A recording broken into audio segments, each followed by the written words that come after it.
Hey guys, and welcome back to my channel. I had to take some time off from filming because I was sick, but now I'm better again and I want to share with you this very nice recipe that I made last week, which went a little bit wrong, but it was still very delicious. You want to start out with some butter that is room temperature, and you want to place it in a bowl.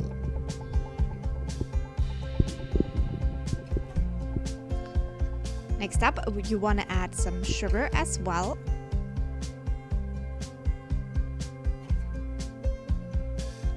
And some vanilla extract.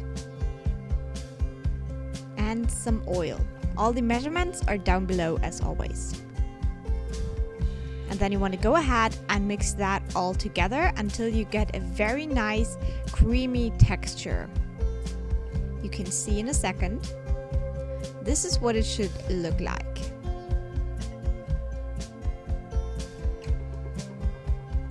Then you want to go ahead and add your 3 eggs and mix again until it's all combined.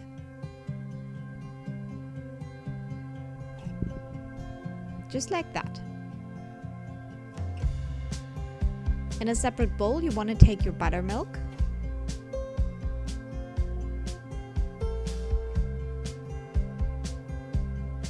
You want to add your vinegar to that and your food coloring, and I would suggest you use one that actually works because this one did not, as you can see right here. Now you want to mix it all together. Back to the first bowl, you want to add your flour as well as your cocoa powder and baking soda.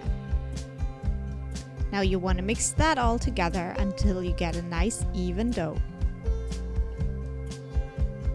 Like that. And now you want to add the buttermilk mixture to that and mix it in as well.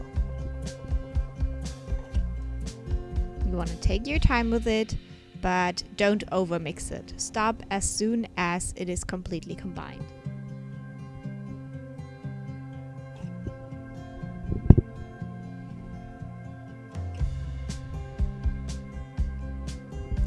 Now you want to distribute it evenly into 2 or 3 baking tins. I use 2, but you could do 3 layers if you want to.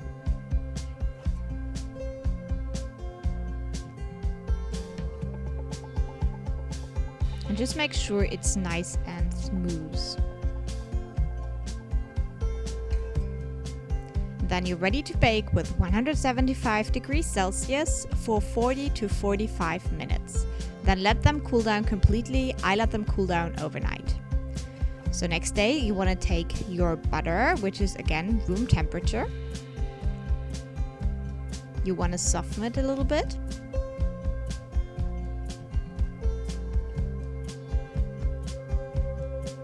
And then you want to add your powdered sugar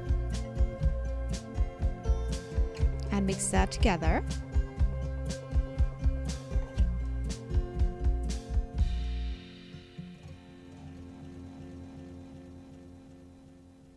Then add your cream cheese to that if it's getting nice and creamy. And mix again till you have the perfect texture.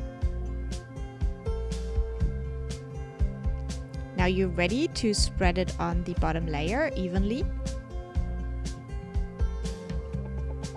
When you're done with that, you can put on the next layer and spread them more on top of that.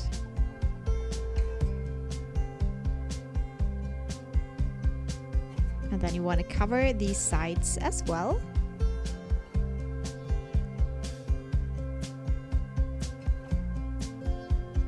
And then this beautiful cake is done.